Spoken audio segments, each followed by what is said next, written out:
Aujourd'hui, on va échanger avec quelques membres de l'édition française du jeu de société sur l'idée d'avoir une évolution sur les 20 dernières années.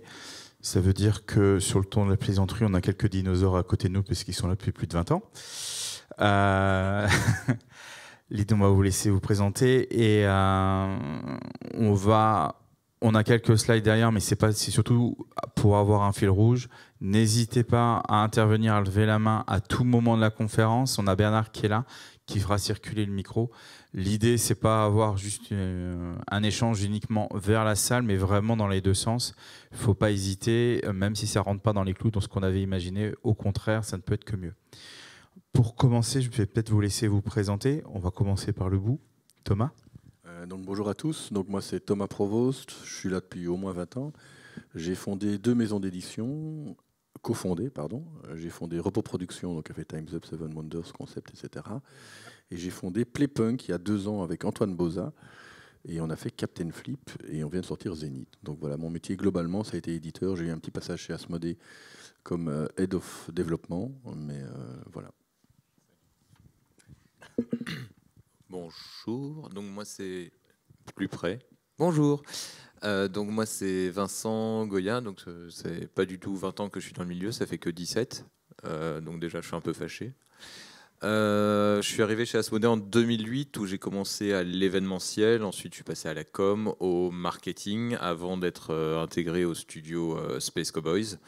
Et puis aujourd'hui, donc, on a créé Lab4Games, qui est l'association de Repos Production, Next Move, Space Cowboys, Libellude et Days of Wonder. Et dans cette organisation, je suis le Head of Creation, ce qui est un titre très pompeux pour dire qu'en fait je ne fais rien, mais que mes équipes gèrent tout ce qui est nouvelle IP. Et donc tous les nouveaux jeux qu'on sort passent par nos équipes. Voilà. Bonjour, donc moi je suis Timothée Leroy, moi je suis dans le milieu du jeu depuis exactement 20 ans. J'ai fondé Jacques Taléa il y a 20 ans, qui est devenu Blue Orange, et aujourd'hui Blue Orange Group c'est une maison d'édition, enfin deux avec le studio Banjo, une société de distribution en France et une société de distribution aux États-Unis. Par rapport à la suite, l'idée c'est de venir un peu ce qui s'est déroulé depuis 20 ans, puisque le monde du jeu a quand même énormément évolué. Ça fait l'objet d'une conférence, justement, on disait tout à l'heure, sur la surproduction, mais pas que. Notre monde aussi autour du jeu et le public a augmenté. L'idée c'est de revenir là-dessus. Donc par rapport à ce secteur en transformation, j'aurais une première question, c'est pour vous, quels sont les marqueurs les plus importants depuis ces 20 dernières années qui a fait évoluer ce secteur? Qui veut commencer? Thomas. En fait, l'idée, c'est que c'est un métier qui reste un métier de passionné. Mais il y a 20 ans, il n'y avait vraiment que des passionnés. Les salons étaient plus petits, les produits et l'offre étaient vraiment plus de niche et qui étaient vraiment orientés vers les passionnés. Il y avait un réseau de boutiques. Dans les boutiques, on trouvait que des jeux de joueurs. Sur les 20 dernières années, maintenant, l'offre a explosé. On trouve des jeux pour tous les niveaux. Et les jeux qui sortent de ces petites boutiques-là, mais je vais peut-être un peu trop vite, je fais déjà des conclusions. Mais en tout cas, sur ces 20 ans, il y a eu une révolution ludique, ça c'est certain. Le public qu'on voit maintenant dans les salons, il est tant joueur que familial, que débutant, que expert. L'offre a été explosée et surtout dans toutes les niches. C'est-à-dire qu'avant, comme je disais, on trouvait que du gros jeu de gamer qui durait 5 heures. Il y a 20 ans, je rappelle. Maintenant, quel que soit le type de jeu que vous avez envie de consommer, vous trouverez une offre importante. Oui, je suis entièrement d'accord. Ça a énormément bougé. Quand on faisait des salons en 2008, c'était essentiellement masculin, 30, 40 ans, etc. Là, ça s'est largement féminisé, ce qui est très bien. Et on voit de plus en plus aussi, pas que des joueuses, mais aussi des autrices, des illustratrices de plus en plus. Donc ça s'est vraiment féminisé. Après, l'offre, elle a vraiment littéralement explosé. Quand on voit Essonne qui a 2000 jeux qui sortent, on ne peut pas tout tester. Et forcément, dans la pléthore de sorties, c'est de plus en plus difficile d'exister. Donc il faut faire en tout cas moins mais mieux, c'est ce qu'on pense nous, donc c'est ce qu'on va faire. Et donc il faut être encore plus exigeant. Alors on l'a toujours été bien sûr, hein. On n'a jamais sorti de jeu auquel on ne croyait pas, mais ça veut dire qu'il faut être encore plus exigeant tant sur la qualité du jeu que la qualité du matériel, qu'à une approche aussi environnementale qui arrive de plus en plus, et on le ressent et on y est très sensible. Et donc c'est plein de choses comme ça qui n'existaient pas il y a 20 ans quand on faisait ce genre de jeu, enfin il y a 17 ans pour certains. Et voilà. Moi, je vais pas donner un marqueur précis, parce que pour moi, le jeu, ça fait 20 ans qu'il évolue, qu'il est en croissance, qu'il y a de plus en plus de joueurs chaque année. Et j'ai vraiment vu, alors peut-être que ça s'était un petit peu accéléré à un moment, mais il y en a beaucoup qui me disent « Ah, bah, le Covid a été un accélérateur ». Pour moi, le Covid, à mon avis, a plus été un révélateur. C'est-à-dire que, en fait, le jeu de société a eu une très forte croissance, a une très forte croissance depuis 20 ans. Et à un moment donné, le Covid a fait que les médias se sont dit « Tiens, qu'est-ce qui se passe ? Les gens jouent aux jeux de société parce qu'ils sont à la maison. Et le marché du jeu de société, mais en fait, c'est gros, ça a explosé. » Et donc, leur résumé, ça a été de dire en fait, le Covid a fait exploser le jeu de société, mais moi, je pense que ça l'a révélé plus qu'autre chose auprès des médias. En réfléchissant et en vous écoutant, je voulais prendre un exemple. Quand on a sorti Time's Up, je vais prendre des choses que je connais, il était évident pour nous que ça devait être une version adulte. Parce qu'on n'aurait jamais imaginé, mais on avait moins d'expérience, etc. Donc mon analyse n'est pas parfaite à ce niveau-là, mais on n'aurait jamais pu, pour une petite maison d'édition, lancer directement un jeu famille. Ça ne nous venait même pas à l'idée. C'était un jeu pour adultes qui était le public cible qu'on pouvait toucher très facilement. Et au fur et à mesure de l'évolution du marché, on a décliné Time's Up dans les versions où il pouvait vraiment toucher son public. Je ne suis pas certain que si on avait directement commencé par la version famille, Time's Up aurait été le succès qu'il a été. Là, on a vraiment touché les gens, les premiers fans, etc., qui étaient les joueurs adultes, passionnés de jeu, etc., etc. Et puis, une fois que le jeu a commencé à être connu, on a eu de la demande. Mais en fait, moi, j'aimerais bien jouer en famille. En fait, je trouve que ce jeu est vachement bien. Respublica, c'est super bien, mais c'est que pour moi et mon pote. Mais mes enfants, ma femme, etc., ont envie d'y jouer. Comment on peut faire ? Et donc, on est allé à la version famille, qui a évidemment encore eu plus de succès parce qu'elle touchait plus de monde, mais qui était prêt et qui était enclin à sortir et à jouer, à s'afficher joueur. Et encore quelques années après, on a sorti la version enfant, kids, où il n'y avait plus de texte, etc., pour ceux qui ne connaissent pas, et qui est une version coopérative, où on vraiment jouait avec des enfants, parce qu'ils voyaient en fait leurs parents jouer et rigoler. Ouais, donc il y a vraiment à travers l'évolution de Time's Up, on a répondu de plus en plus à une explosion de ces catégories-là. Attention, je ne dis pas qu'il n'y avait pas de jeux enfants avant, etc., etc. Mais dans notre réseau, et on a tous commencé là-dedans, on n'était pas du tout des grosses boîtes au démarrage, on passait vraiment que par les petites boutiques. Il n'y avait que des gros acteurs qui osaient lancer des jeux. Mais dans ces boutiques-là, à l'époque, le public qui y allait était plus un public de rôlistes, de jeux de cartes à collectionner, etc. Il y avait déjà des familles, mais beaucoup moins. Et donc vraiment, ça, c'est quelque chose qui a changé. Et je vais prendre un exemple. Il y a énormément de boutiques, mais je vais prendre Philibert. La chose qui m'a impressionné le plus, il y a 10 ans, quand j'étais faire des démos de Seven Wonders Duel chez Philibert, sachant que des démos, j'en fais depuis 20 ans, en boutique, etc., il y avait un nombre incalculable de femmes.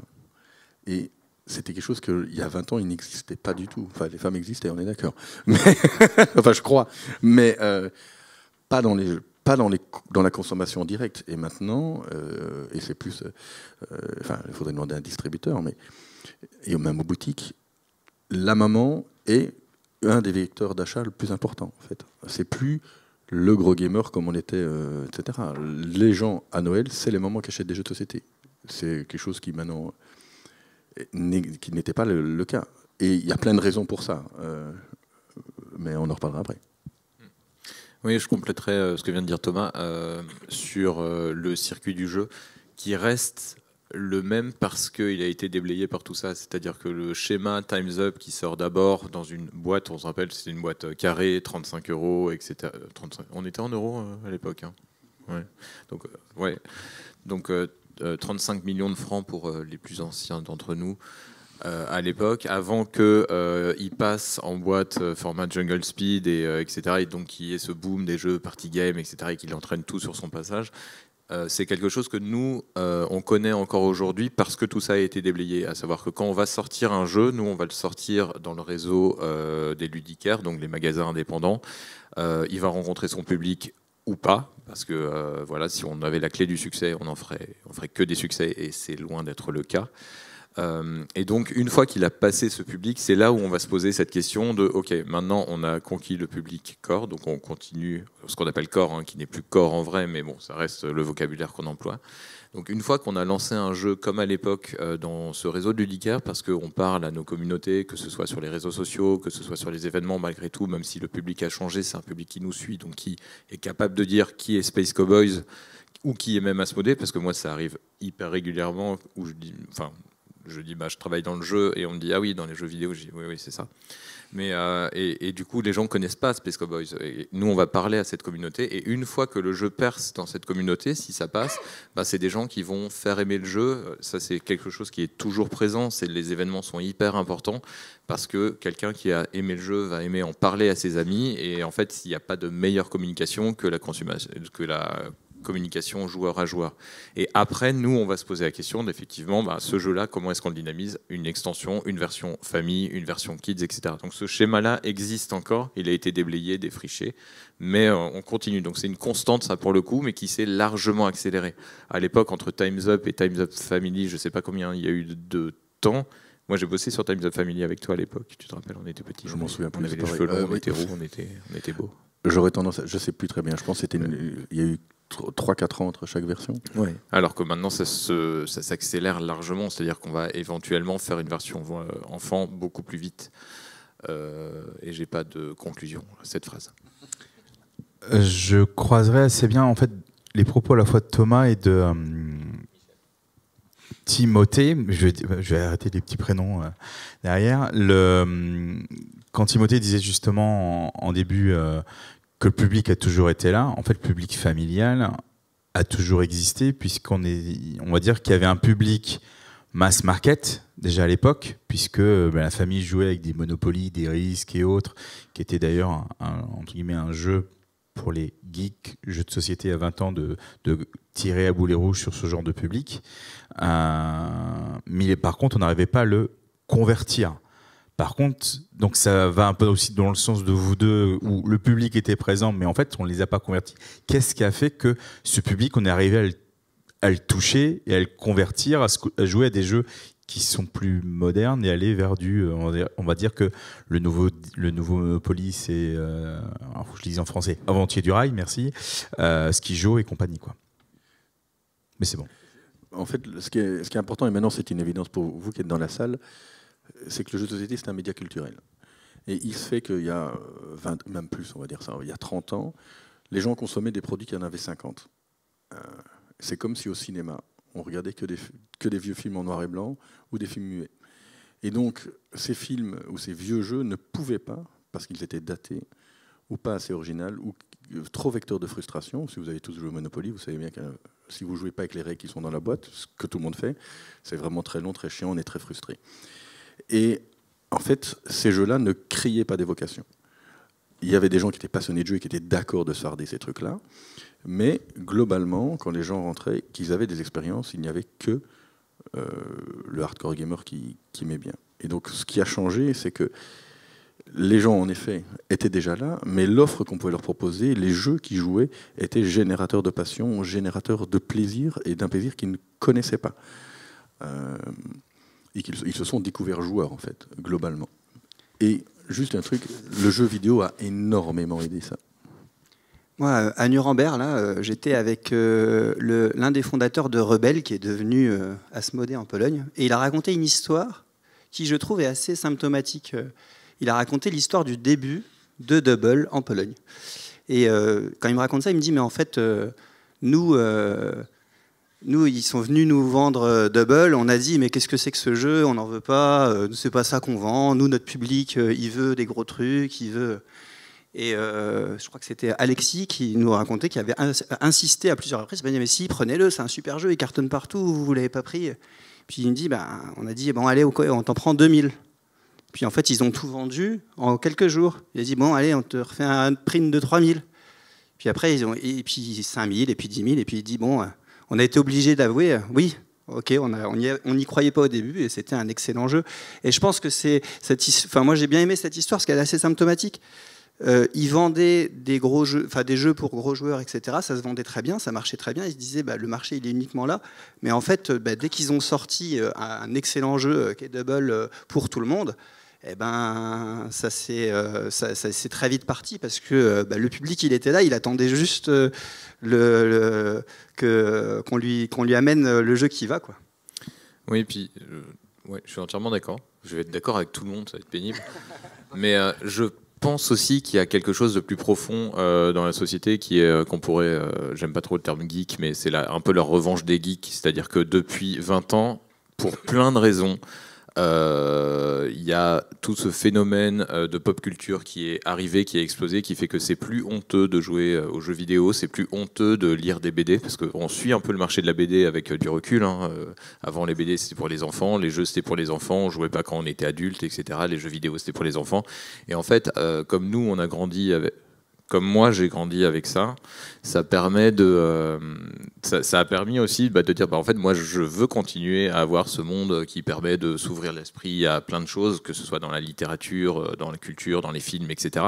Donc en fait le jeu de société c'est un peu le prolongement de ça, c'est un produit culturel, donc il suit cette tendance générale de la société. Je pense que Geek is Cool, va y avoir les Goonies 2 l'année prochaine, j'espère qu'il sera bien.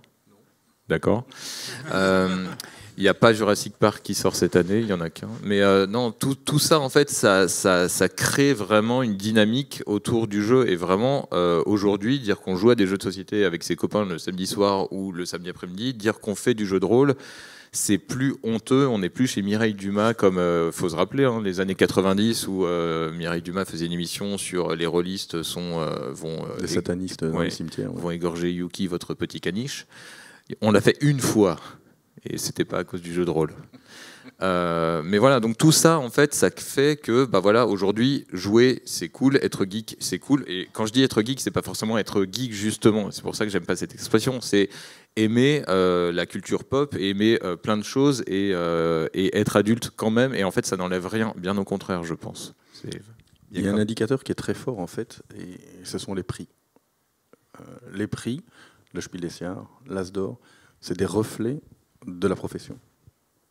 C'est un regard critique sur ce qu'on fait. Et l'évolution du Spiel des Jahres est exactement le miroir de l'évolution du marché. Le premier Spiel des Jahres, c'était le lièvre et la tortue, si je ne me trompe. J'ai une confirmation de la salle, c'est parfait.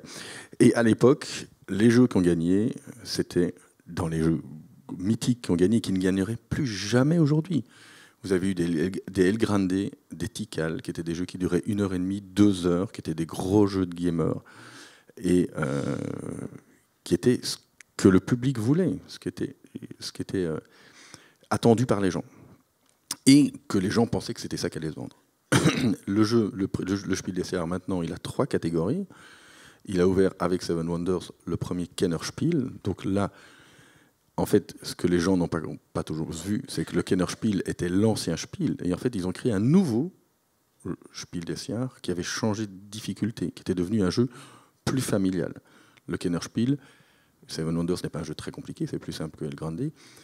Il aurait gagné le Spiel des Jahres s'il existait.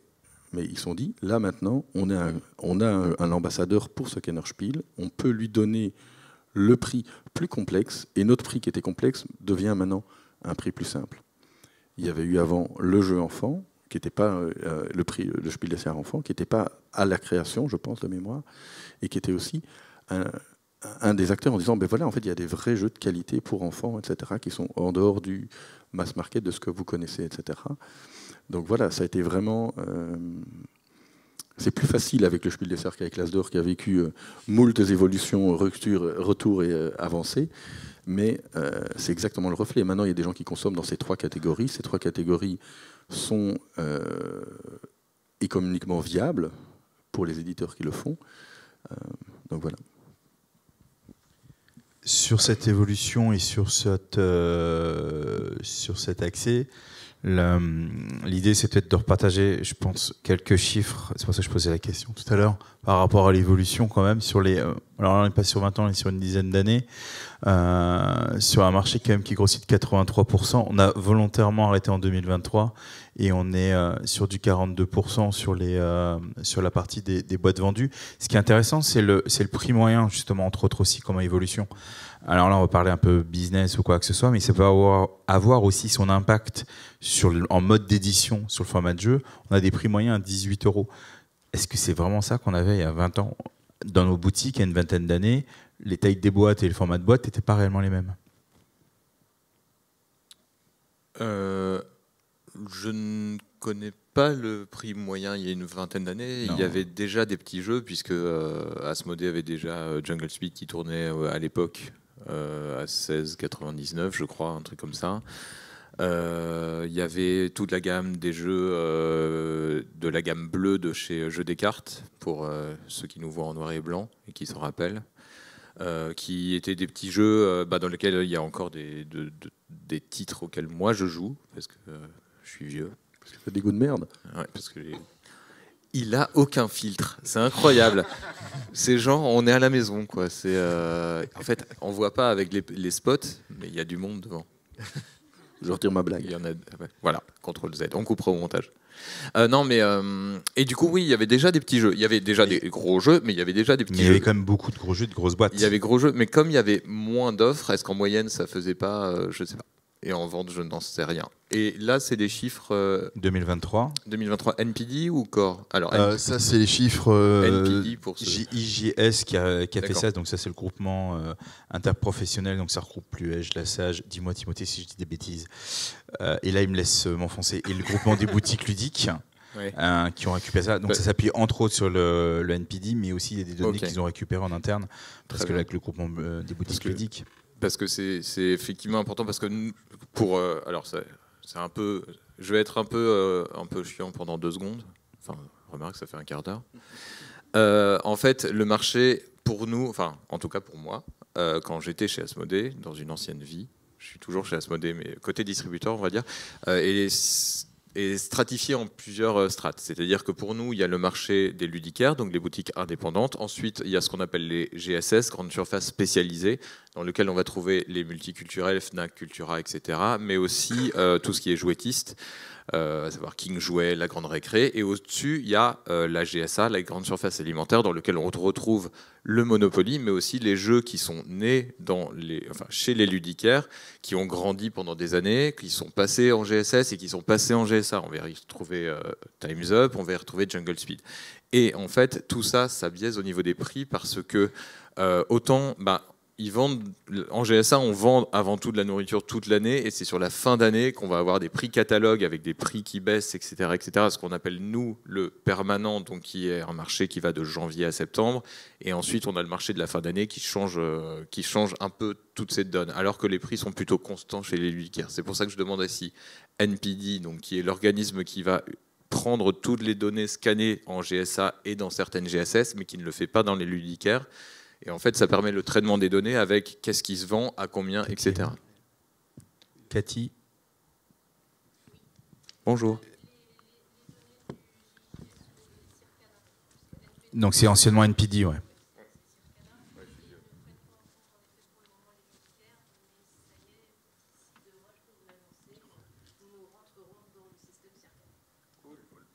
Parce qu'effectivement, le Circana, donc anciennement NPD, c'est quand même très orienté aussi jouet puzzle. Il y a ce qu'on appelle revue du jouet aussi qu'on peut recevoir régulièrement, et on voit qu'il y a un petit mélange là-dedans. Et c'est encore, alors c'est pas le sujet de la conférence, mais c'est vrai que jeu, jouet, on est un peu tout mélangé, et c'est difficile des fois de s'en sortir, d'avoir une vision différentes, et entre autres ce qu'on appelle la REP au niveau écologie et compagnie de traitement, c'est pas le même, on n'a pas les mêmes contraintes, alors qu'on a tendance à être mixé. Et justement, c'est aussi une évolution qu'on peut voir. Alors là, c'est moi qui reprends un peu le truc, mais par rapport à l'UEJ et les échanges qu'il y a eu au mois de décembre, l'UEJ, donc c'est l'Union des éditeurs de jeux, c'est l'association professionnelle des éditeurs qui communiquait au mois de décembre aussi une volonté un changement d'état d'esprit, de mieux différencier en termes écologiques, tu veux peut-être en parler, Timothée, plus que moi, mais le traitement du jeu de société par rapport aux jouets, parce qu'en termes de contenu matériel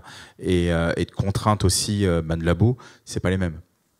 Je voulais rebondir sur ce que tu disais, pas forcément là-dessus, mais tu mets en avant quelque chose qui est la professionnalisation du marché.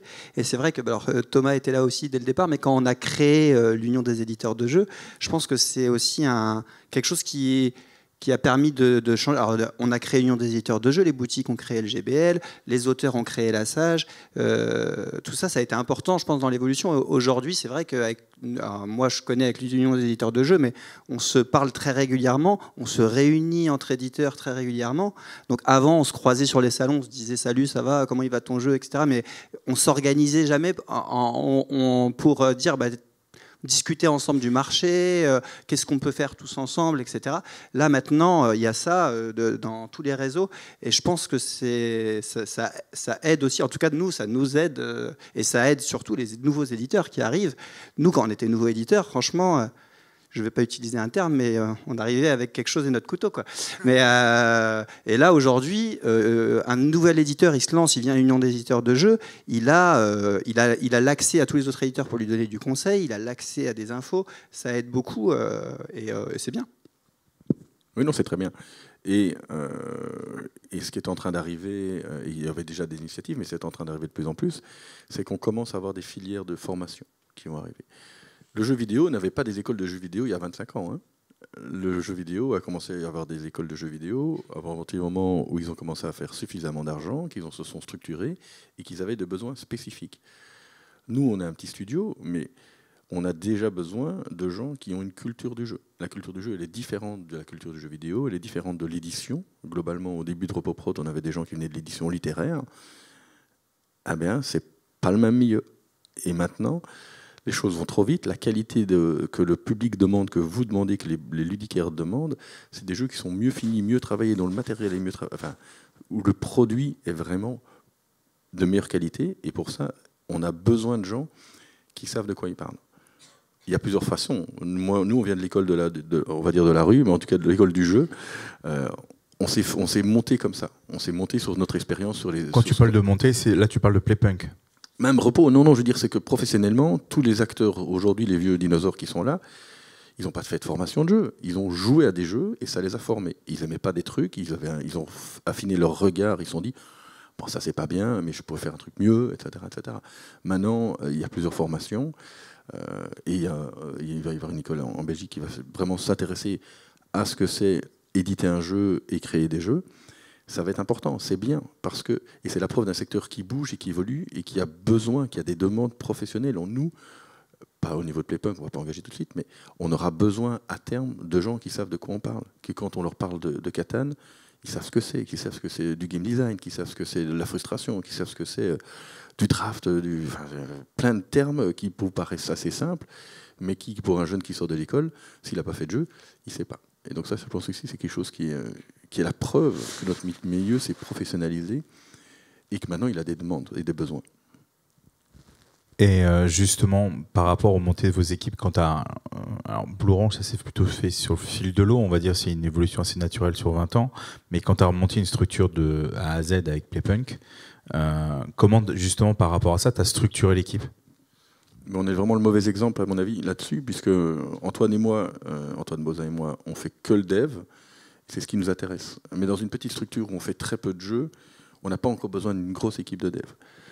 Ce que je peux répondre, par contre, c'est quand chez Repos, au démarrage de Repos, on ne voulait pas engager des joueurs, parce que c'était Cédric et moi, on voulait garder cette compétence qui est de metteur en jeu, d'éditeur, c'était vraiment nous. Et quand la boîte a commencé à grossir, on a dû aller chercher des gens pour nous épauler. On a dû chercher des éditeurs juniors, des chefs de projet, etc. Et donc là, à l'époque, on n'avait rien en fait. On devait trouver des joueurs sur les salons, etc. Et c'était très compliqué. Et maintenant, au début, on n'osait pas prendre des joueurs. On se dit, ça ne va pas être possible. Et au final, c'était quand même là-dedans qu'on devait piocher, quoi, dans les joueurs passionnés. Et là, en fait, par rapport à 20 ans, quels sont les axes qui ont plus évolué dans votre méthode de travail, en fait, en dehors de l'expérience prise et dans ce que vous ne faisiez pas il y a 20 ans, est-ce que vous pouvez faire maintenant ? Je vais revenir au niveau, plus au niveau des chiffres et du business. Quand on a publié Time's Up, le premier tirage en France, c'était 5000 boîtes. En Belgique, c'était 2000. Quand on a lancé Captain Flip, notre premier tirage, c'était 27 000 boîtes.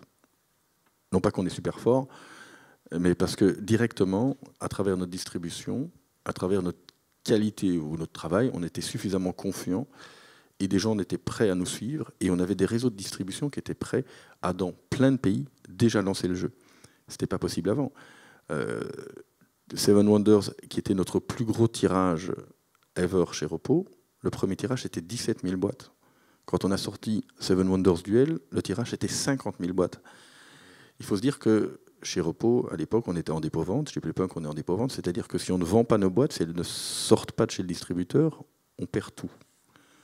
Et on se sentait, à tort ou à raison, enfin sur ce coup-là, on avait raison, on n'avait aucune crainte à financer 50 000 boîtes d'un coup. Donc on va dire on va sortir 250 000 euros pour produire des jeux, en se disant si on n'en vend pas un, on perd 250 000 euros, plus les mois de travail, les mois le travail d'illustrateur, etc.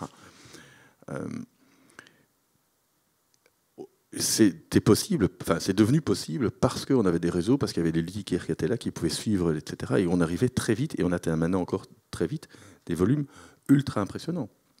Parce que le marché est là, parce qu'on a les ludicaires, parce qu'on a le réseau qui fait que du petit éditeur dans son coin, on peut très vite toucher, dans des volumes très impressionnants, notre public cible.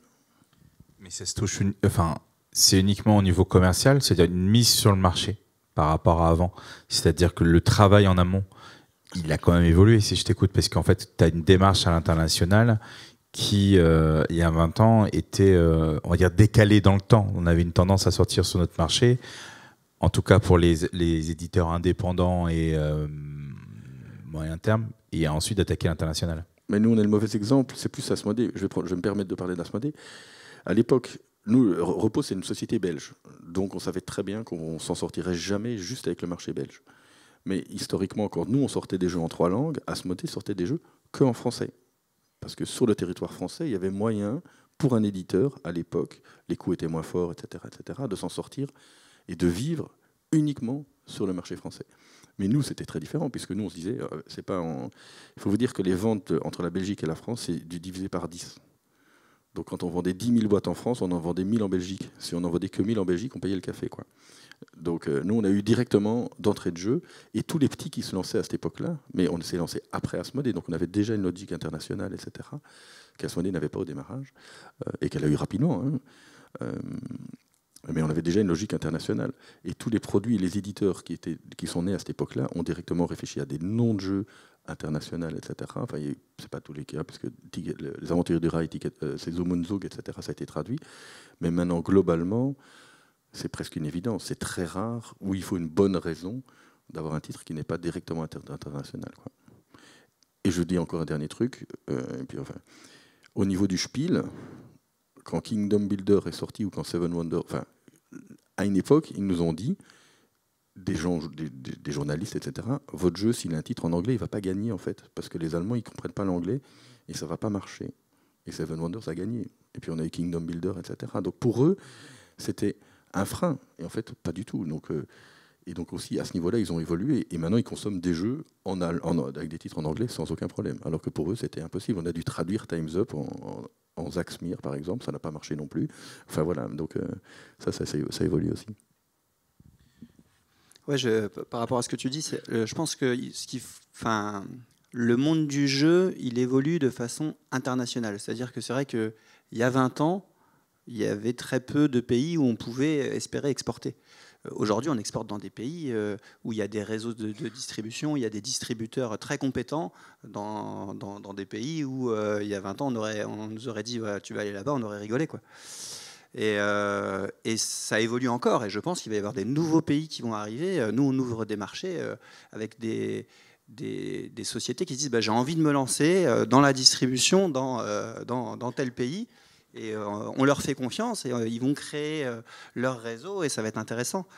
Et moi, je me rappelle, il y a 20 ans, on avait le marché, c'était le marché allemand, qui était bien en avance sur la France à l'époque. Et puis, on avait Oya qui allait chercher les jeux en Allemagne.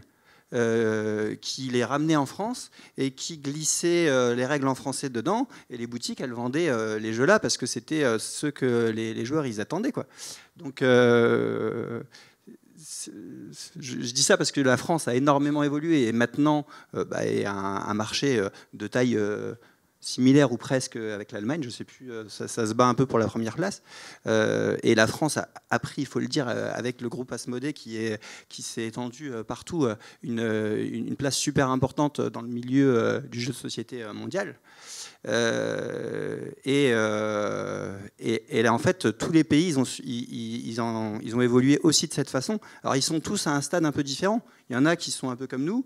Il y en a, ils sont un petit peu comme nous il y a 5 ans ou 6 ans. Il y en a d'autres où ils vont beaucoup plus vite que nous. Moi, quand je visite des pays et des boutiques de jeux et les éditeurs dans les autres pays, je suis souvent très surpris en disant en fait, le marché est super mature.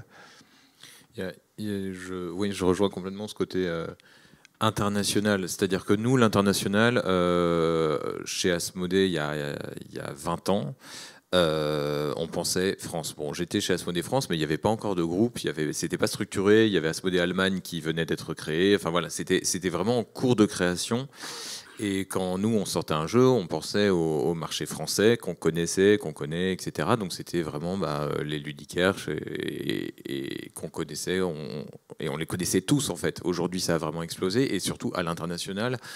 Maintenant, effectivement, il y a des pays dans lesquels on vend beaucoup, beaucoup de jeux où on pensait pas le faire, comme tu disais. Nous, en Corée, Splendor est un carton absolu, avec un vrai championnat national, avec quelque chose de très très fort. Donc, il y a vraiment cette particularité qui fait que maintenant, quand on prend un jeu, alors que même chez Space Cowboys, parce que je suis passé par Space Cowboys, mais on sortait le jeu en français, et même il y a 4 ans, 3 ans, il sortait même en anglais quelques mois après. C'est-à-dire qu'on pensait d'abord France. Aujourd'hui, on pense international, mais dès la signature du prototype. C'est-à-dire qu'on va se dire, voilà, culturellement, comment est-ce que ça passe, comment est-ce qu'on va le vendre, etc. On connaît le marché français. On a plein de retours hyper précieux, notamment des ludicaires, qui sont vraiment une source très important d'informations sur le ressenti d'un proto, sur le ressenti d'un thème, etc., etc. Et on s'aperçoit que c'est des choses qui peuvent très très bien fonctionner en France parce que les ludicaires sont des experts et connaissent parfaitement leurs clients et leur public. Mais il y a des choses que nous on pense et qui ne s'appliquent pas dans d'autres pays, donc auxquelles il faut penser dès le départ en se disant ça en fait ça marche pour la France ce thème, mais jamais ça ne prendra aux États-Unis ou jamais ça ne prendra au Liechtenstein, pour prendre un autre gros pays. Et du coup, c'était une blague. Personne n'a ri. Merci. Merci. Et du coup, voilà, cette approche internationale, c'est à la fois effectivement les ventes avec des marchés émergents qui explosent, mais aussi ce qui nous impacte dans notre approche de la création, de l'édition, dans nos échanges avec les auteurs. Et justement, est-ce qu'il y a un tri? On a toujours eu des éditeurs, quand on regarde l'édition, on voit beaucoup d'éditeurs français travailler avec des éditeurs français, des éditeurs allemands travailler avec des auteurs allemands, et vice-versa, malgré les réseaux et autres qui permettent d'aller très très vite. Comment on arrive à se détacher un peu de notre culture jeu locale? Parce qu'on a longtemps parlé de jeu à l'allemande, après, on va dire, peut-être même après 2010, dites-moi si je dis des bêtises, mais il y avait quand même une French Touch qu'on commençait avec Dixit qui est apparu, le fameux Ameritrash et compagnie. Comment on peut justement aller au-delà de ça et de se démarquer de ça pour avoir quelque chose de plus général, plus universel plutôt?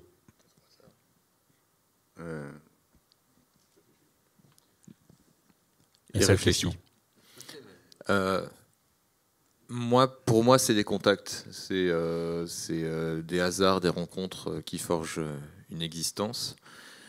Du coup, en fait, c'est vraiment quand on rencontre les gens sur des salons, que ce soit nos distributeurs, que ce soit nos partenaires historiques, etc., qui vont nous dire oui, ça t'es dans la bonne ligne pour le faire. On va très souvent les pitcher. Alors, pour moi, et je pense que c'est important, c'est aussi une vision qu'on a un marché d'offres. C'est-à-dire qu'on doit garder justement une espèce de vision éditoriale, Et j'ai pas envie que demain, par exemple, on commence à faire des jeux basés sur des études de marché qui seraient faites à l'international et penser que voilà, on va conquérir le monde avec quelque chose. En fait, ça existe déjà. Ça existe tout à Tu vois fait ce que déjà. fait Forest Present ou Funko, donc des éditeurs très nord-américains, ça existe déjà depuis quelques temps. Oui, complètement. Et puis même Hasbro, etc. Enfin, et c'est parfaitement légitime. Et je critique pas, j'ai pas d'avis. J'ai juste moi pas envie de le faire. C'est-à-dire que pour moi, on fait un produit culturel. Dans un produit culturel, il y a une proposition forte d'une vision d'un auteur qui rencontre la vision d'un éditeur, qui rencontre la réalité d'un marché, parce que ça reste un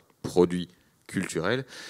Et du coup, voilà, donc il y a cette option de faire des études, mais nous, on passe pas là-dessus, on passe plutôt par l'expertise des gens qu'on connaît, des joueurs, des gens qu'on rencontre sur des salons, des ludicaires, des vendeurs de jeux aussi à l'international, de nos distributeurs. Et je ne sais pas si je réponds à ta question, que j'ai déjà oublié. Mais je vais rebondir sur la question. Les termes Ameritrash et jeux à l'allemande, en fait, ils ne sont plus utilisés. Et de nouveau, c'est en accord un peu avec ce que je disais par rapport à l'évolution du marché via les prix. En fait, on va plutôt maintenant catégoriser les jeux en termes de public cible. On va parler de jeux enfants, jeux initiés, jeux experts, etc., jeux famille, initiés plus, initiés moins, etc. Mais en fait, dans toutes ces catégories, on trouve des jeux style narratif qu'on pourrait imaginer Ameritrash, etc. Donc, c'est vraiment plus dans les codes, on les entend plus, en fait, plus personne parle de ça. À l'époque, le marché était vraiment national. Donc les Américains faisaient des jeux pour eux et on aimait bien leur style de création. Les Allemands venaient vraiment du jeu à l'allemande avec des cubes, des règles simples, des peu de frustration. Catan, c'est ça marche parce qu'à la fin on a tous fait quelque chose. C'est pas le risque où à la fin je suis le seul sur la carte. Et donc voilà, c'était des façons de faire, des façons de développer, des réseaux qui étaient nationaux et cloisonnés et qui maintenant ont explosé de par le marché. Tous les publics ont rencontré ce type de jeu-là et ont commencé à créer ce type de jeu-là. Quand on a oublié de dire quelque chose quand on a parlé des réseaux et de l'UEJ qui s'est créé, etc. Maintenant, il y a un nombre incalculable de groupes d'auteurs. Et le fait de se dire, entre auteurs, on se réunit, on teste nos jeux, on se challenge, on se permet de dire ça j'aime pas, etc., etc. C'est super nouveau. Moi, il y a 20 ans, je n'avais que des auteurs qui jouaient tout seuls dans la cave, qui faisaient des tests avec leur maman, donc c'était pas toujours génial. Maintenant, vraiment, ils sont fiers, ils ont un nom, c'est le bar, ça va être le flanc, enfin je sais plus, je ne connais pas tous les noms, mais il y a vraiment des choses qui amènent qui sont neuves en fait. Et ces gens-là commencent à créer une culture, commencent à développer des savoir-faire. Ça existe dans la musique. On sait pourquoi la musique à Seattle c'est bon, on sait pourquoi les Anglais sont bons en musique, parce qu'il y a eu des assos qui ont commencé à faire de la musique, etc., etc. On est vraiment dans l'évolution d'un marché qui se structure, qui répond à des besoins et qui permet aussi d'avoir une offre. Ce qui fait que l'offre est meilleure. Ce qui fait aussi qu'il y a trop de jeux. Ça, c'est un autre problème. Je vais réagir sur un autre sujet, mais parce que j'étais en train de penser à ta première question. Il y a... Laquelle? Parce que la mienne, je me souviens même plus en fait. Qui était des faits marquants. Ouais. Il y a quand même quelque chose sur le marché français dont on n'a pas parlé depuis tout à l'heure et qui, à mon avis, a eu une importance énorme dans le marché du jeu français. C'est le média. On a eu un média quand même très très important qui s'appelait Trick Track. Qui a vraiment aidé le jeu de société, je pense, à évoluer en France. Et moi, dans les faits marquants, il y a la fin de Trick Track, même si finalement, c'est pas tout à fait fini, mais en tout cas, le moment où je sais que ça a été quelque chose. J'ai l'impression que tous les anciens éditeurs où on allait faire notre vidéo là-bas, on allait manger au Tex-Mex, etc. Il y avait quelque chose, et ça a beaucoup changé. Et moi, je vois l'année dernière avec mes équipes, je sais plus pourquoi, je parle de Monsieur Fall et j'en vois 2-3 qui se retournent et qui disent c'est qui Monsieur Fall, quoi. Alors que il y a pas si longtemps que ça, tout le monde le connaissait. C'était une des personnes les plus importantes du milieu du jeu de société en France. Et ça, c'est une évolution. Et aujourd'hui, il y a beaucoup de médias. Les médias ont changé. Il y a beaucoup d'influenceurs, de youtubeurs, et c'est très bien. C'est sans doute la suite logique.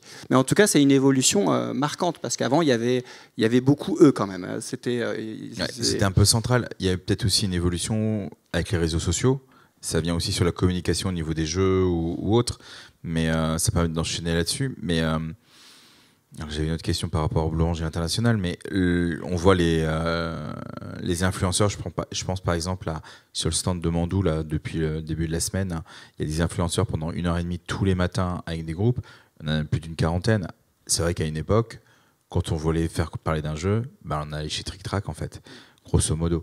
Actuellement, on va aller voir Simon du Passe-Temps, on va aller discuter avec Marie, on va aller discuter avec pas mal de monde, et ça s'est diffusé, mais c'est autre chose. C'est aussi l'avènement des réseaux sociaux qui a évolué en fait. On utilise de moins en moins des sites, j'allais dire en dur, alors que c'est pas du tout le cas, mais des sites web, et les réseaux sociaux sont devenus centrales. Et justement, ça a certainement eu un impact aussi sur votre manière de communiquer, d'échanger avec vos communautés en fait. Oui, clairement. Et un acteur qu'on n'a pas encore cité par rapport à ça, c'est BGA en fait. Maintenant, nous, en tant que jeune éditeur, passer par BGA pour toucher en avance notre public, ça nous paraît une stratégie essentielle. Pourquoi ? Parce que le coût de développement de BGA, en fait, il est presque risible par rapport à prendre un stand sur un salon ici. On va prendre à la louche, mais un stand sur un salon ici, ça va coûter entre 15 et 20 000 euros pour un stand de taille moyenne. Sur un salon comme celui-ci, je vais toucher, si mon jeu dure 1 heure et que j'ai 4 tables et qu'une journée fait 8 heures, j'en sais rien, on va dire 1000 personnes, quoi. Sur un jeu comme sur BGA, je peux faire jouer des gens du monde entier. Je peux faire jouer toutes les boutiques du monde qui veulent le regarder, etc., sans travailler, la nuit, le jour, le matin, à l'heure qu'ils veulent, etc., etc. Maintenant, évidemment, il y a des gens, j'en ai parlé avec des confrères, ils trouvent ça casse-gueule. Mais en fait, c'est toujours le même problème. Si tu fais des bons jeux, tu ne dois pas avoir peur de les montrer. Si ton jeu n'est pas bien, sur table ou sur BGA, il ne marchera pas. Mais ça, c'est des vraies évolutions. Et ça permet d'avoir des implantations qui sont plus importantes, d'avoir des succès plus importants, de toucher directement plus de public. On a des demandes de partenaires sur des pays improbables parce que les mecs ont joué sur BGA alors qu'on ne savait même pas que le pays existait et qu'ils avaient un marché, quoi. Donc ça, en effet, c'est vraiment aussi une nouvelle façon de communiquer. Et un autre acte aussi, quelque chose qui était significatif de l'évolution du marché, c'est que quand il y a de la thune, il y a plus de gens qui regardent, ça c'est évident.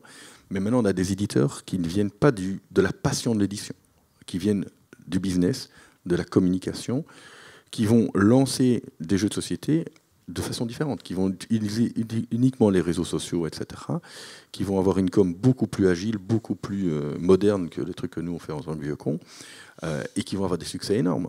Je pense à Cracklist. Cracklist est vendu à plus d'1 million d'exemplaires. Je pense qu'aucun des éditeurs qui sont ici n'aurait signé Cracklist. Qu'on soit peut-être, enfin, oui, peut-être. Signé. Tu n'aurais pas signé. Enfin, on s'en fout. Moi, j'aurais pas fait. Mais de mémoire, je crois qu'il était à Liège. Il avait démarché, ça marchait pas, et donc il l'a fait par lui-même. De mémoire, je ne suis pas certain de ce que je dis là. Oui, je pense. C'est le souvenir que j'en ai. Ouais, moi, j'ai même fait la connerie de refuser en distribution. Donc voilà. Et donc, ça, c'est vraiment aussi la preuve qu'il y a moyen de toucher des gens que nous, on n'existait pas, qui sont sur Instagram et sur Facebook, etc. Enfin, sur Facebook, il n'y a plus personne, mais donc ça, c'est vraiment aussi tout à fait nouveau. Ce qui amène aussi plus de friction sur certaines choses aussi, c'est-à-dire que ces gens qui viennent d'un univers qui n'est pas le nôtre vont commencer, et on a plus de problèmes de jeux trop similaires ou de plagiat qui commencent à arriver, etc. On a des acteurs américains qui ont refait des versions double et ce genre de choses. C'est lié au fait que maintenant qu'il y a de l'argent, que les gens savent que c'est un business, des gens viennent, pas parce qu'ils sont passionnés, mais c'est parce qu'ils aiment bien l'argent et qu'ils font leur métier. Tu as même des magasins, je pense à Flying Tiger, je vais également faire du name dropping. Oui, c'est eux que je pensais. Qui en interne, font du jeu qui sont on va dire, très très très proches de jeux existants et qui posent problème en fait. Juste, Cracklist, je ne suis pas sûr que ça soit un bon exemple par contre, parce que comme c'est une dame qui a édité le jeu de son père, parce qu'elle trouvait que le jeu de son père était top, et puis elle a voulu lancer en édition. Et donc moi, du coup, je me reconnais vachement là-dedans, parce que c'est exactement mon cas. Donc c'est peut-être pas le bon exemple de oui, mais c'est l'exemple ils ont vraiment passé plein. C'est par la com. Enfin, moi, de mémoire, c'est plutôt des gens qui sont vraiment qui étaient actifs très vite sur les réseaux sociaux, etc. Ils ont atteint des ventes que les gens établis n'ont pas vu venir. On n'a pas vu la puissance d'un Craigslist, comme on n'a pas vu la montée en puissance d'un Skyjo, en fait. Non, mais je parle juste du côté passionné. Elle était passionnée, oui, tout à fait, parce ça, que c'était le jeu de son père. Elle avait quand même une belle passion à communiquer et qui a aidé, je pense, parce que ça touchait les gens. Bah, tu as aussi le cas, par exemple, de Smile Life, qui est un jeu qui marche très très bien en France, et où l'éditeur a des retours sur son stand en disant mais ce serait bien d'en faire un vrai jeu, et visuellement en tout cas, et autres, mais il fait mais t'es gentil, mais c'est déjà édité, et ça vend beaucoup plus que les remarques qu'il peut avoir de la part d'autres professionnels et autres. Donc on est aussi sur un public, ça revient un peu plus large par rapport à ça, et voilà. Mais justement par rapport à un peu à l'activité Blue Orange, je pense à revenir un petit cran en arrière, et à la limite on pourra parler de Taco Cheese Pizza par rapport à Amazon sur l'arrivée des jeux, parce que Taco Cheese Pizza, tu me dis si je dis une bêtise, mais c'est un jeu qui a été découvert sur Amazon US par vous, et vous l'avez implanté sur le reste du monde. Ça justement, tu peux peut-être en parler.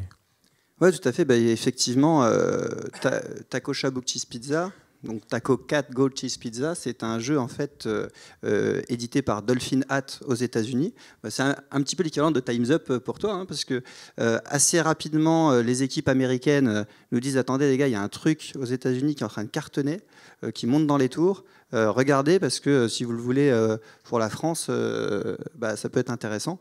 Et nous, effectivement, on regarde très rapidement, on dit ah ouais. Quand même, c'est super malin, et donc on le signe pour le reste du monde, parce que des fois la vision américaine, c'est un petit peu comme Mars Attack, hein. Je ne sais pas si vous avez déjà vu la scène dans Mars Attack où ils disent les aliens vont arriver, et puis après ils montrent la carte des États-Unis et ils disent et puis ils auront envahi le monde entier.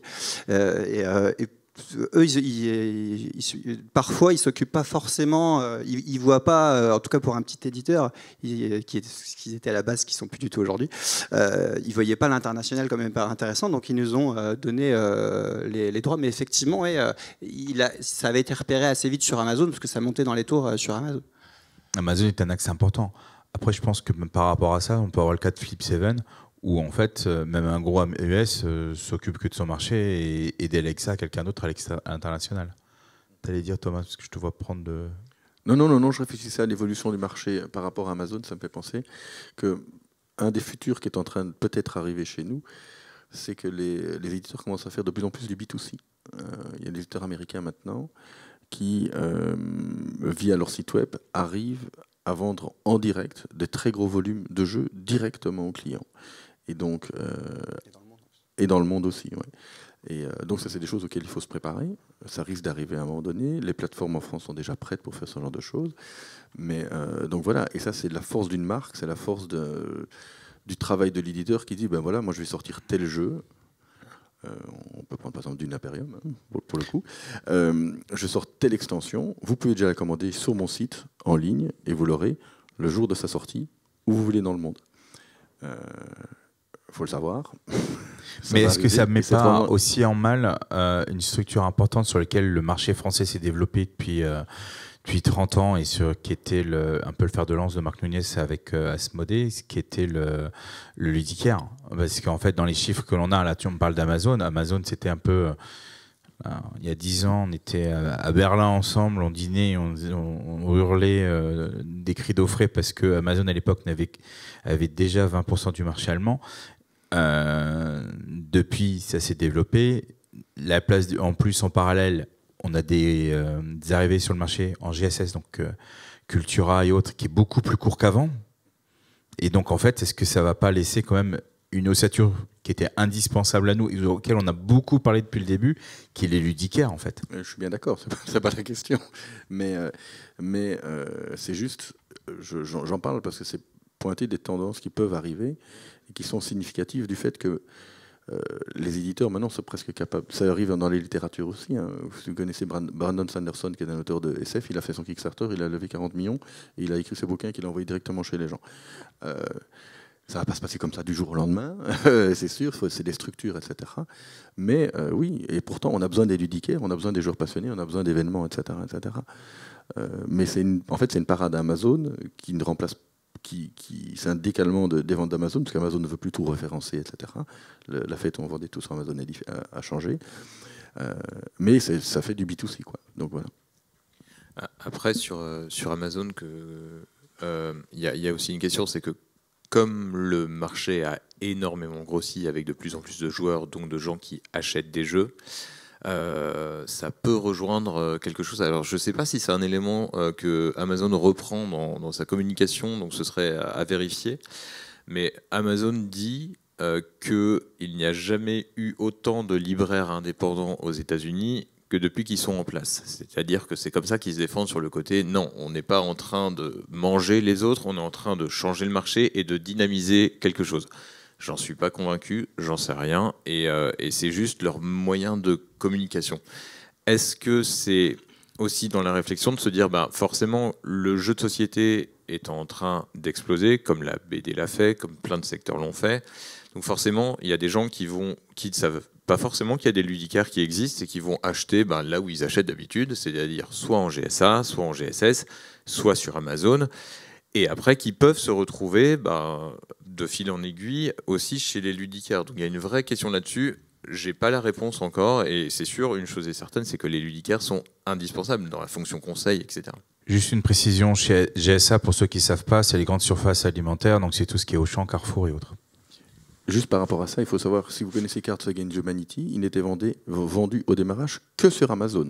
Et ils vendaient directement, l'éditeur distribuait des containers chez Amazon, c'était des volumes incroyables.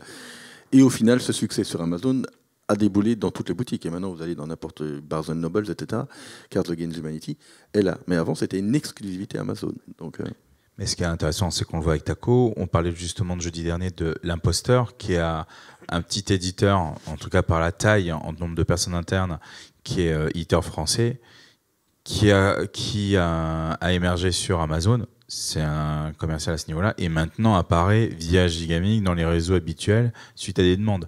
Donc effectivement, il y a ce retour-là, mais ça fait apparaître aussi des nouveaux profils. Je pense à TM Gaming ou autres qui sont spécialisés là-dedans, et c'est une nouvelle manière d'éditer et de communiquer en fait.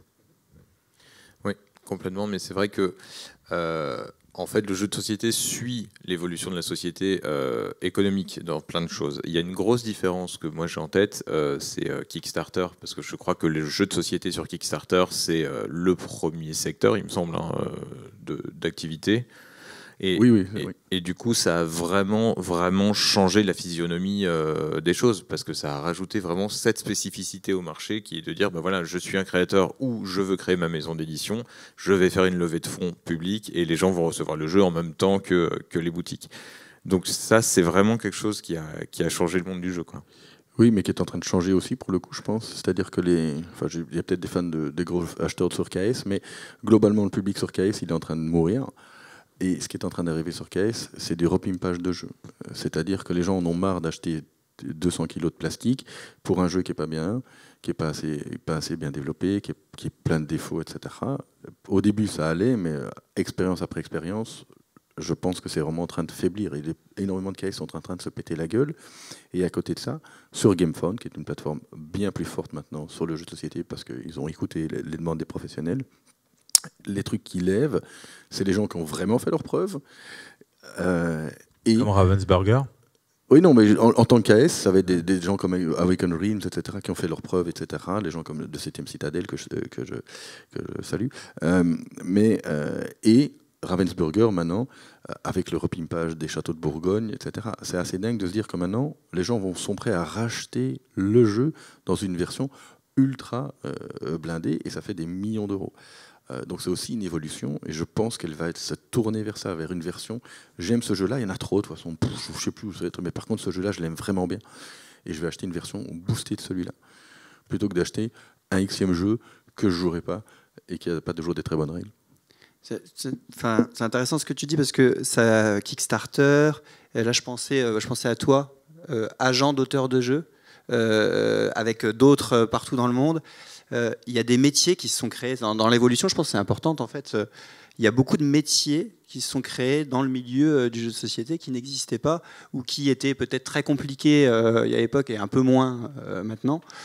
Et c'est vrai que ça fait partie des évolutions importantes. Et il y a beaucoup de métiers qui vont énormément changer. Je pense que là, on n'a pas encore parlé de l'IA. Mais là, on peut revenir dans un an déjà, je pense. Enfin, quand on regarde un an en arrière ou 2 ans en arrière et qu'on voit les évolutions de l'IA, alors dans la société, encore une fois en général, mais alors dans les métiers de créatifs ou de création, où on disait encore il y a quelques années, non, mais il y a certains métiers où le cerveau humain ne pourra jamais être remplacé. Et ces questions commencent à être remises en doute. Et donc ça va être aussi un accélérateur. Et donc il y a plein d'éléments qui viennent de la société civile. On dit civile, et qui impactent. Mais par rapport à ça, sur l'IA, sans entrer dans le débat de l'IA, il faut savoir que chez Repo, on utilise déjà de l'IA, mais pas là où vous pensez. Chez Repo, ils ont développé via Nicolas Normandon des moulinettes. Ils font jouer le jeu contre lui-même pour équilibrer les choses. Vladash Vatil, l'auteur de Codenames et de Dungeon Lords, si vous regardez son proto, vous allez mourir. Son proto, c'est un tableur Excel, en fait. Et son tableur Excel, comme il est programmeur, il le faisait mouliner. Il le faisait faire des parties à l'infini pour voir son équilibre.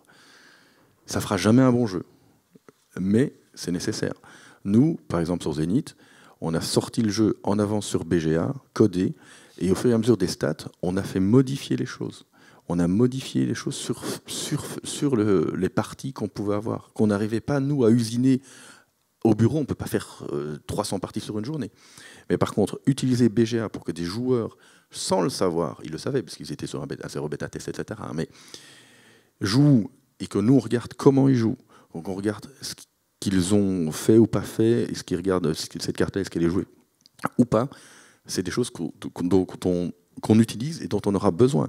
Je suis persuadé que si vous avez envie de trouver du métier, vous devez trouver un système qui permet de faire jouer et le jeu lui-même contre une IA. Pas créer le jeu, c'est pas ça du tout. C'est qu'on puisse savoir est-ce que cette carte-là est broken, qu'on ait une tendance, qu'on ait des impressions, qu'on ait des feelings. Ça sera toujours des choix humains qui feront le game design.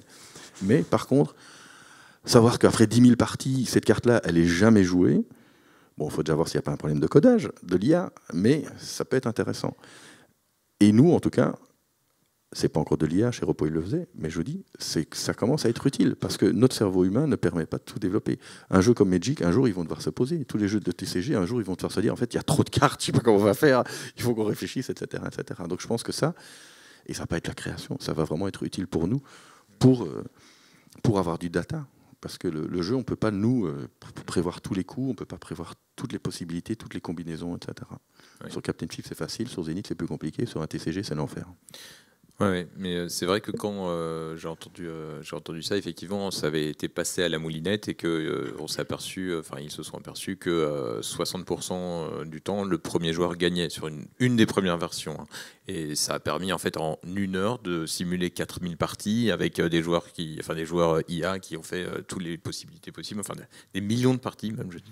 Enfin, ça, je pense c'est assez impressionnant. Ça s'est déjà généralisé, c'était le cas sur Fairyring, c'était utilisé. Ouais, ça devient quasiment la norme en fait, sur des jeux assez importants.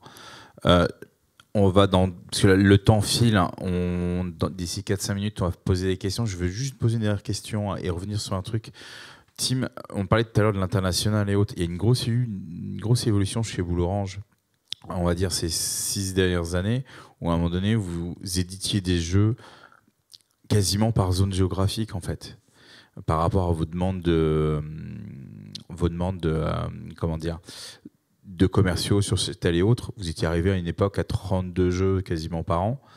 Et là, il y a une énorme évolution. Pourquoi cette évolution et pourquoi, entre guillemets, qu'est-ce qui a amené à une sorte d'uniformisation, on va dire, à la fois de sortie mondiale et de quantité de jeux?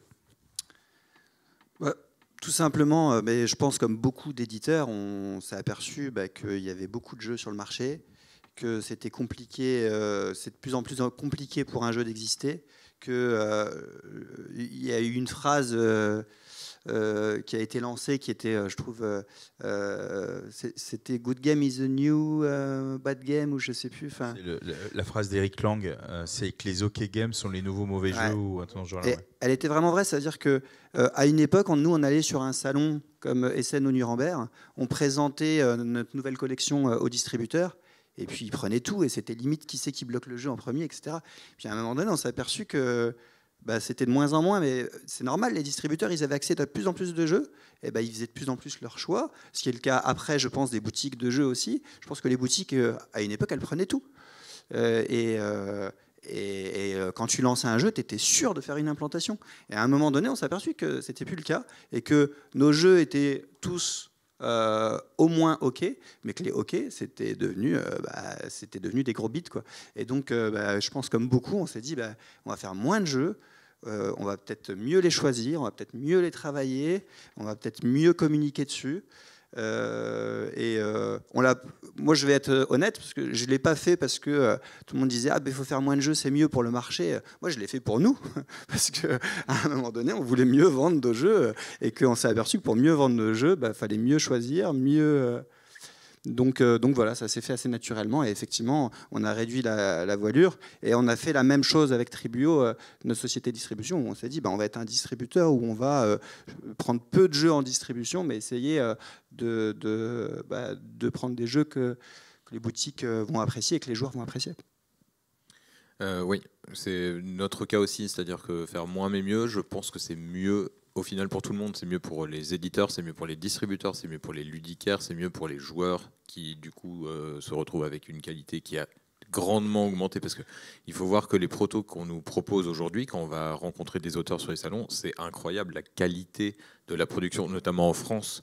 Enfin, je ne sais pas si vous, c'est le cas, mais en France, il y a une qualité de protos et de jeux qui, il y a 15 ans, aurait été édité quasiment tel quel en faisant juste le côté esthétique. Là, c'est fou comment ça va vite et les gens, on voit que ça explose.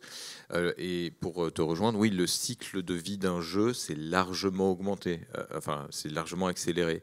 En bien, c'est-à-dire qu'un jeu va être chez les ludicaires qui vont savoir le travailler, etc. Mais ça va s'accélérer tellement vite que les chiffres vont augmenter considérablement. Il va passer très très vite en GSS pour être remplacé par la nouveauté qui vient, mais aussi en mal, c'est-à-dire que nous on arrive à un point où on sait si un jeu va marcher ou pas quasiment la première semaine de sa sortie, c'est-à-dire que c'est la première séance, comme à Paris à Châtelet, la première séance du mercredi matin annonce si un film va être un succès ou pas. Et aujourd'hui c'est quelque chose qui devient vrai, là où il y a 20 ans, on pouvait se dire, alors la première semaine n'a pas été bonne, mais en réajustant la com, en repoussant le truc, ça va pouvoir marcher. C'était toujours un peu difficile de rattraper quelque chose, mais c'était possible. Aujourd'hui, un jeu peut très bien disparaître en 3 semaines. Et ça, c'est fou, je trouve. Je crois. Est-ce qu'il y a des questions dans la salle ?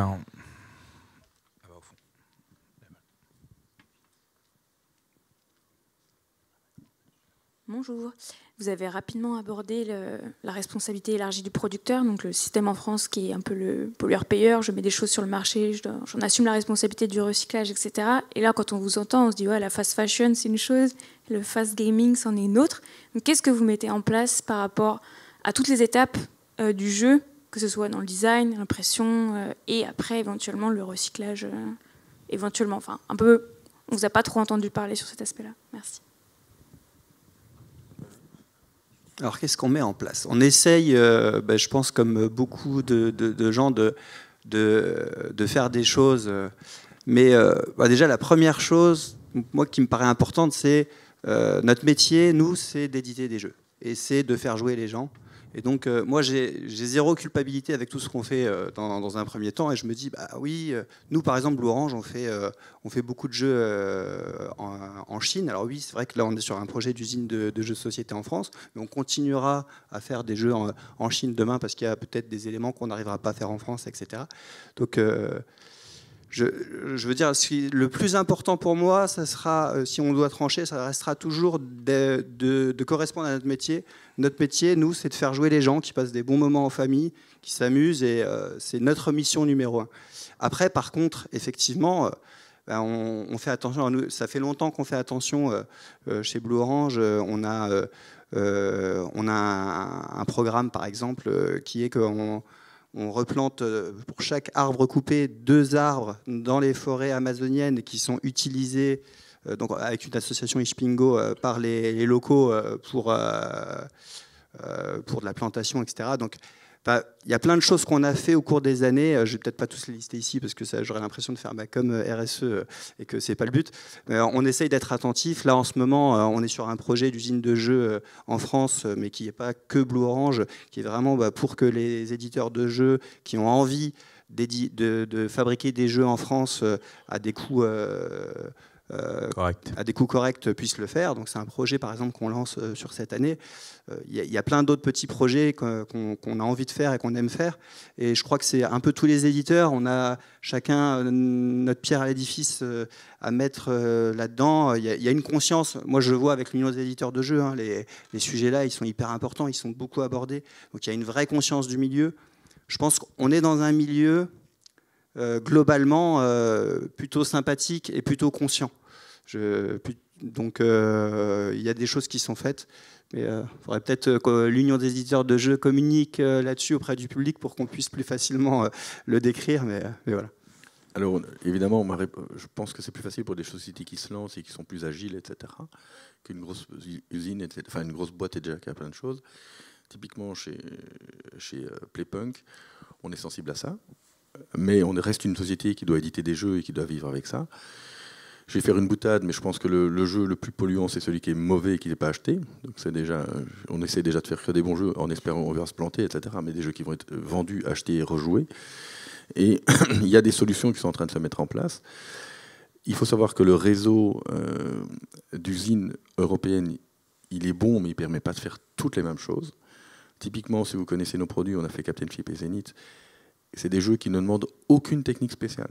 C'est-à-dire qu'il n'y a pas de contre-collage, il n'y a pas de vernis sélectif à l'intérieur de la boîte, etc. Pour une seule raison, c'est que si on veut le produire en Europe, on est obligé de faire comme ça. Et donc, on aurait très bien pu faire ces jeux en Chine avec du matériel encore plus quali, encore plus fort, qui envoie du bois. Mais un truc important dans le jeu de société, et c'est comment on gagne de l'argent, c'est en vendant des boîtes. Ça paraît débile ma phrase, mais quand vous sortez un jeu que vous avez produit en Chine et que le mois d'après, vous n'en avez plus et vous attendez 3 mois, ces 3 mois, c'est des pertes sèches. Nous, on produit en Europe, principalement pour le marché européen. Enfin, globalement, toutes les boîtes en Europe sont produites en Europe, parce que quand on n'en a plus, on en a encore très vite. Et ça, c'est une des solutions. Ça ne remplacera pas tout, mais un truc comme Captain Flip, on a vendu le premier tirage en 1 mois, et le mois suivant, on avait déjà du réassort. Et ce réassort, il était cool, il n'était pas stressant. Pourquoi ? Parce qu'on a pu le commander dès le premier mois et on l'avait. Pour un éditeur, ce qui est compliqué, c'est de se dire je suis super fort, je vois ce que les gens aiment, je vais en produire 20 000 parce que ça va être de la balle et les gens vont adorer. Je les produis en Chine, comme ça je fais une bonne marge, et puis ils arrivent, et en fait ça ne marche pas, il y a 15 000 boîtes qui ne sont pas vendues parce qu'on croyait un succès qu'on n'a pas eu. Si on produit en Europe, on est agile, on peut reproduire plus vite, on a de la cam, mais ça sous-entend qu'on ne fait pas un jeu qui envoie du bois et qui est bourré de matos inutile. Il faut que le jeu soit, à mon sens, à l'essentiel, c'est-à-dire le plaisir du jeu. Ce n'est pas le matos qui fait vendre un jeu, c'est le plaisir du jeu. Et donc tous les Kickstarter dont je parlais sont tous en partie de plus en plus des fours en boutique, parce que ce n'est pas des bons jeux.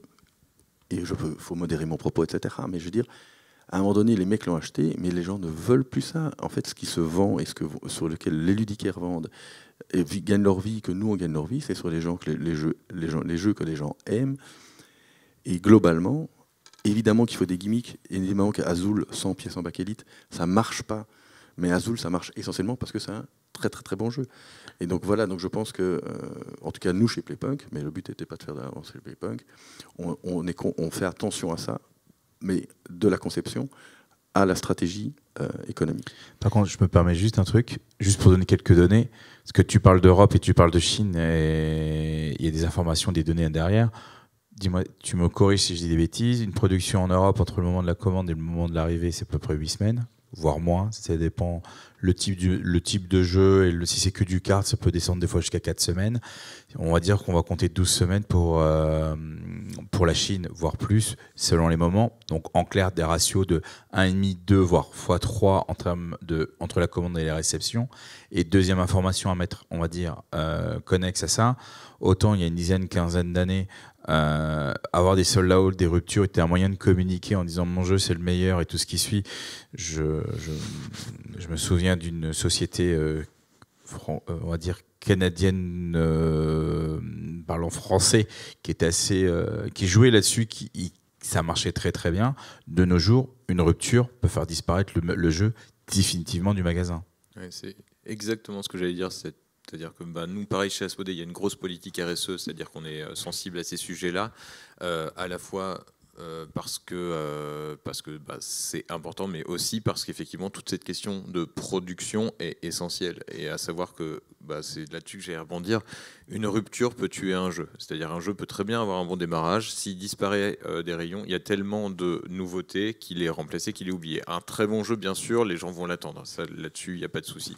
Mais en tout cas, on peut louper le coche et c'est un risque. Et de toute façon, par exemple, si on loupe des ventes de Noël, un jeu qui sort en septembre, qui se retrouve en rupture au mois d'octobre, si c'est produit en Chine, on loupe la période de Noël qui est essentielle pour notre économie. Parce que derrière toutes ces questions-là, bien sûr, il y a la question d'image, la question aussi morale de chacun, mais il y a la question économique. Et du coup, c'est extrêmement important. Après, effectivement, nous, on se pose de plus en plus la question aussi, et ça va être le cas dans ce qu'on va mettre en place l'année prochaine, c'est de produire localement autant qu'on peut. Parce qu'il y a aussi d'autres impacts. Il y a les impacts des taxes avec... je ne peux pas faire de politique, donc ce qui se passe aux États-Unis, qui fait que on se pose la question de est-ce que pour la production nord-américaine, il ne faut pas produire en Amérique du Nord, pour la production en Asie, il faut produire en Asie, et pour la production en Europe, il faut produire en Europe. Alors je peux répondre à une partie de ta question. C'est pas une question. Oui, enfin, c'est ce que tu dis. L'Europe est prête, et on sait que produire déjà des jeux en Europe si on devait fonctionner en circuit fermé. Les États-Unis, c'est impossible. C'est-à-dire que nous, sur Captain Flip, on a fait une cotation Cartamundi, qui est une société belge et qui est un peu implantée dans le monde, nous a dit « Hey les gars, avec les tarifs et tout, vous voulez produire Captain Flip aux USA ?» On leur dit « Ok, fais une proposition. » La boîte coûtait $10. On la vend 9 $. Ouais. On leur dit « Ça va pas être facile. » Après, ça dépend, donc, ça dépend des jeux. Parce que nous, c'est un jeu de cartes. Donc, oui, bien sûr, un jeu de cartes. C'est beaucoup plus facile. Effectivement, on ne peut pas tout faire. Bien sûr, mais voilà, donc je ne dis pas que tous les États-Unis ne sont pas prêts, etc. Il faut, si, il l'a dit. Mais en tout cas, c'est sûr que là, c'est un acteur majeur du jeu de société et de production de jeux de société. Faire un jeu avec 3 planches de punch et 10 plateaux en carton épais, donc ça veut dire la prod la plus simple du monde, en fait. On est à $10, c'est-à-dire $8 de plus. Ouais, et je suis d'accord avec toi parce que après se pose la question, c'est-à-dire que on est sur un marché ultra concurrentiel. Donc nous, effectivement, on a tous dit, je crois qu'on allait faire moins mais mieux sur tous les niveaux, c'est-à-dire être plus sélectif, sortir moins de jeux, les soigner dans la communication. On les a toujours soignés dans l'édition, on a toujours fait du mieux qu'on pouvait et on n'a jamais sorti un jeu dont on n'est pas fier. Mais donc moins mais mieux. Mais ça veut dire aussi que chaque gadin, et on aura c'est français, gadin. Et on aura des ratés. Forcément, c'est un risque supplémentaire parce que quand on sort moins de jeux, on a tout intérêt à ce qu'il marche. Parce que même si on est gros, un jeu qu'on sort, si on n'en sort qu'un dans l'année, c'est un problème. Et donc, c'est un peu, il y a à chaque fois un cas de conscience à se dire, ok, on peut produire en Europe, mais le jeu, au lieu d'être vendu 30 € en magasin, il va devoir être vendu 45 €. Même si nous, on rogne par exemple la marge en essayant de se caler. Est-ce que le public est prêt à payer plus cher des jeux avec un matos, si on achète les jeux au matériel, parce qu'un jeu est encore une fois un produit culturel, donc moi je n'achète pas mes jeux au poids. Il y avait une question, je fais une digression, il y avait une question de Croc qui bossait avec nous et qui disait est-ce que si le meilleur jeu du monde, il tient en une carte et il coûte 100 €, mais c'est le meilleur jeu du monde, vous allez vous éclater des années avec, est-ce que vous l'achetez? Et c'était une vraie bonne question parce qu'aujourd'hui, j'ai perdu le fil, mais aujourd'hui, ce que je voulais dire, c'est que est-ce que le public est prêt à payer plus cher des jeux alors qu'on a été habitué avec les Kickstarter, avec les triple layers dans les plateaux, avec plein de choses, à avoir du beau matériel qui fait plaisir, etc.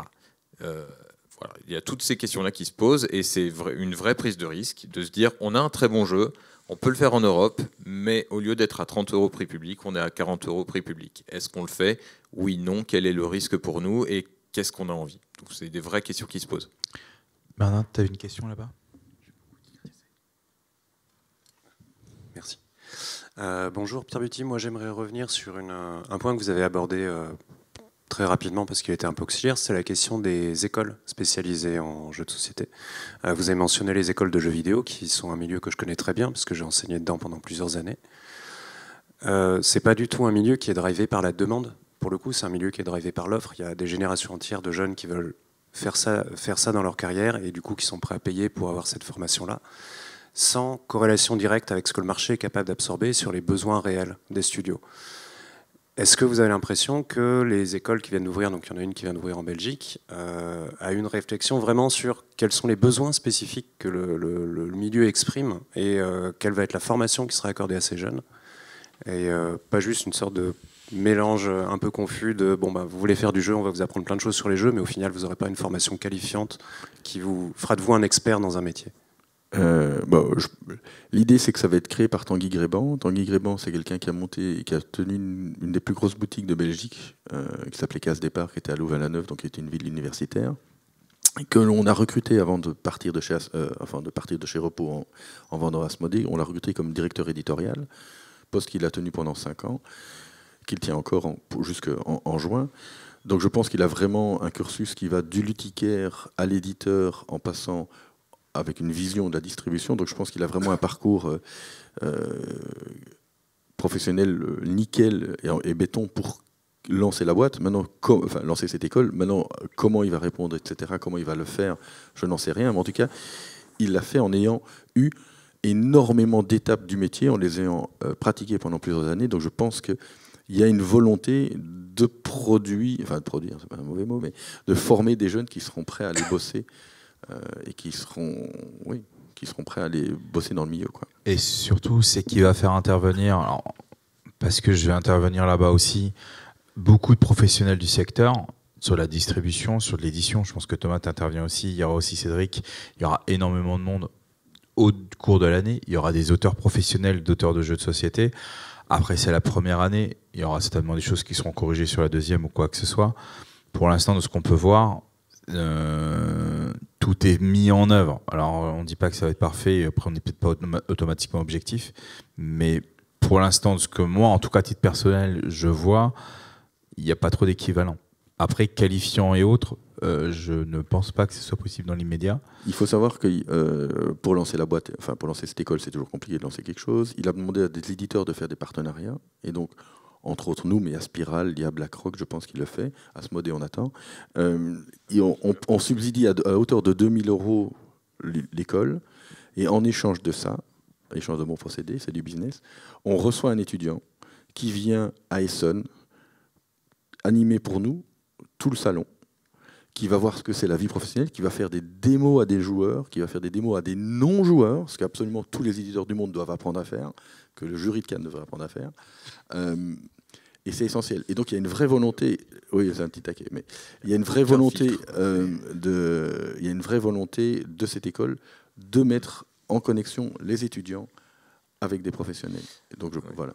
Et comme moi aussi je veux toucher mon petit billet de la part de Tanguy, je vais appuyer sur le fait que moi qui travaille avec Tanguy depuis maintenant 3 ans, on sait au quotidien, en tout cas faudra lui poser la question à lui, mais sur son profil, il est tellement sérieux, il a une telle volonté de bien faire et une telle vision dans ce qu'il veut faire que j'ai aucune part dans sa boîte, mais je suis absolument pas inquiet sur la qualité, en tout cas, qui s'est fixée d'enseignement, de professionnalisation. Et comme il a embrassé tous les sujets du jeu de société, que ce soit le sourcing, la vente en magasin, l'édition, la production, etc.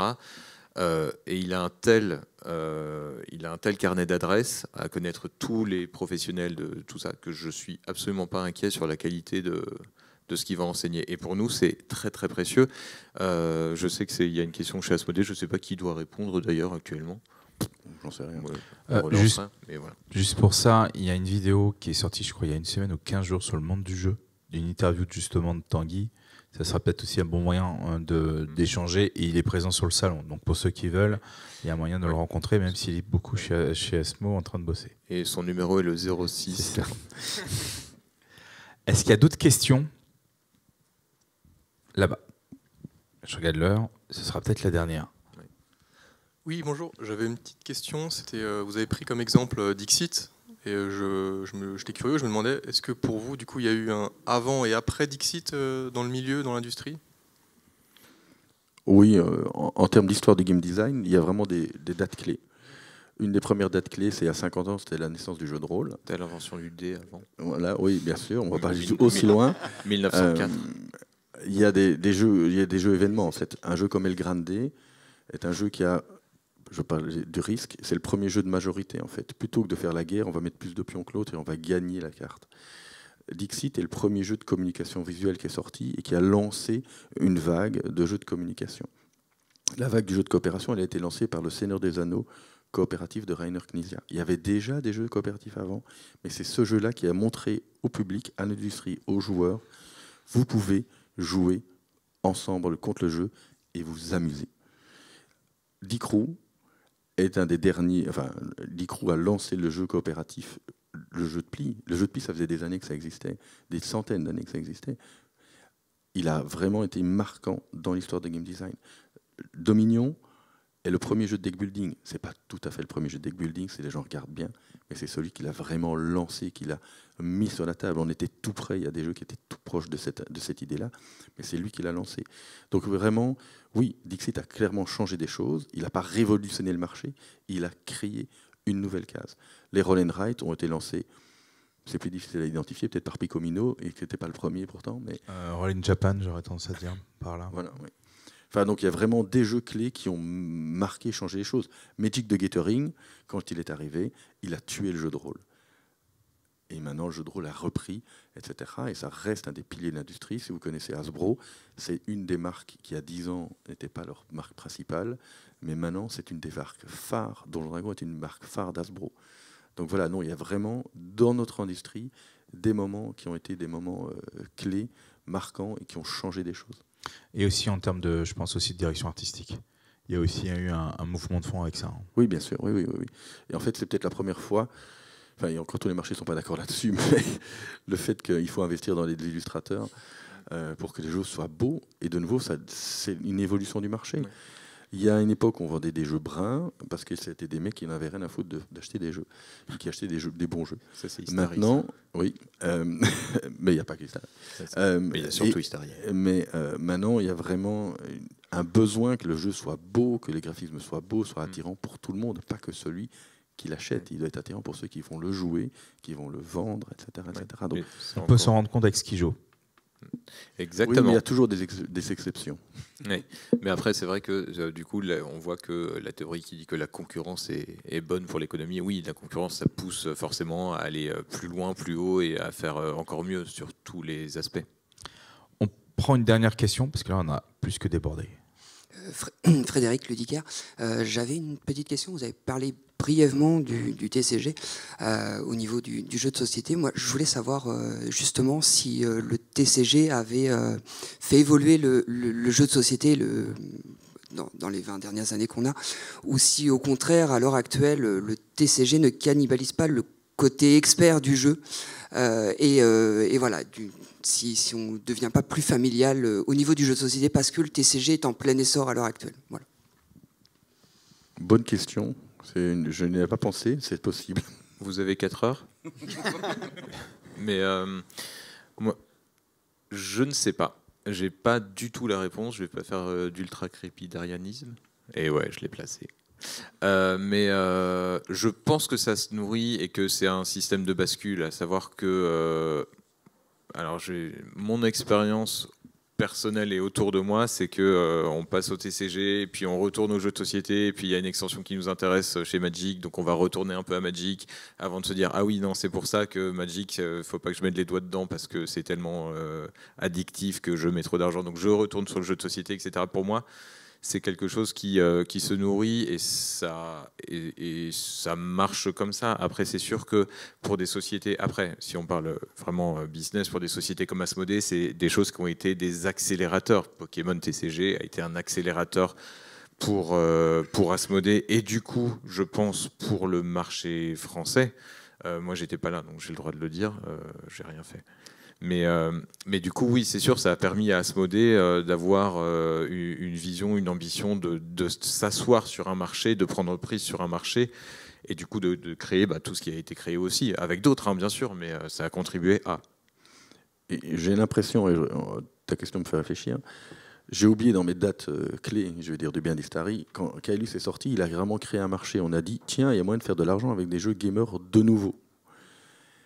Moi, je pense que le plus gros problème des joueurs de gamers maintenant, c'est qu'il y en a trop, qui ne sont pas assez différents, qu'ils ne sont pas assez lovable, quoi. Les gros jeux, les gros succès du jeu expert, c'est Terraforming Mars et Ark Nova. Ces deux jeux sont différents, mais ils ont la même chose. On s'y amuse, on y construit des choses, et on n'est pas dans la surcomplication des jeux. Et je pense que la crise du jeu expert, et le fait que ça ne se vend plus, c'est parce que les gens qui en font ne se posent pas les bonnes questions. Vendez des jeux pas parce qu'ils sont compliqués, vendez des jeux parce qu'ils s'amusent. Et c'est ça qui va faire, que ces jeux vont être bons. C'est pas leur complexité, c'est le plaisir que les gens en ont en le jouant. Et puis les TCG, c'est un peu back to the future, parce qu'on a l'impression qu'il y a tout le monde qui redécouvre le TCG, alors que dans les années 90 avec Magic, c'était la révolution, quoi. Donc tu as l'impression que l'histoire se répète, quoi. Ça marche pour tout. Voilà. On va vous laisser là, parce qu'il va falloir qu'on libère pour la prochaine. On vous remercie tout le monde d'être présent. Merci aux intervenants. Merci. Merci.